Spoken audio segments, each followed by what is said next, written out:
I'm Franco Vivanco here with Woodard and Jay. Next to seniors on the boys varsity soccer team, Gianluca Cioffi and Carson Durkin.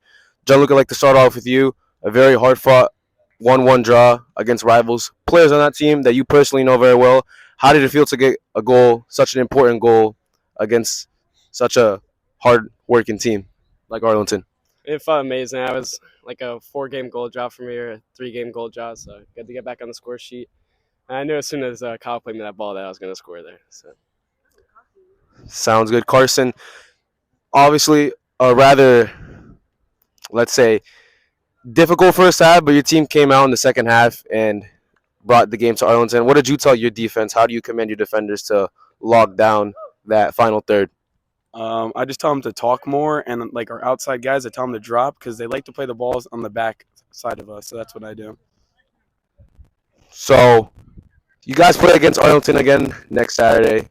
What lessons from this afternoon's game are you looking to take into the match against the Admirals? Obviously, this second meeting will have implications on the league. So, how will you approach that game to close out the season, one of your final games before you head into sectionals? I think our midfield is going to have to work a little bit harder and not try to get beat so much to the middle. But other than that, I think we played pretty decent. Step up from Ketchum, rough loss there. And I think we have a bright future ahead of us and we could go far this season. Thank you.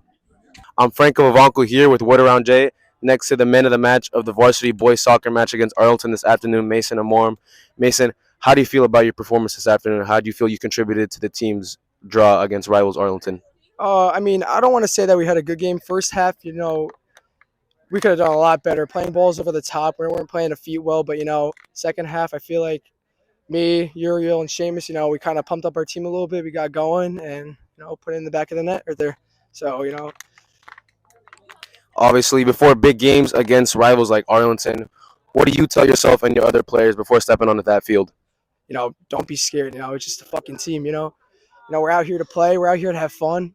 Come on, it's just a game. You gotta have fun. That's all. Play your game. Do your job.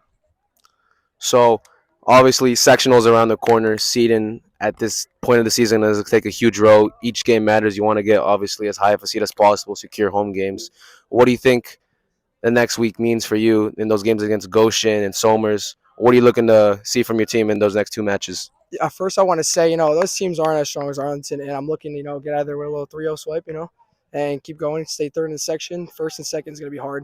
Teams are 10-0, 9-1, so it's going to be hard to get first and second. But, stick with third in the section, and, do good in sectionals. That's basically it. And my final question is, what lessons from this afternoon's game against Arlington are you looking to take into the rematch next Saturday? Well, we know how they play now, so, want to win a game. That's all. Thank you. Great performance. Yo,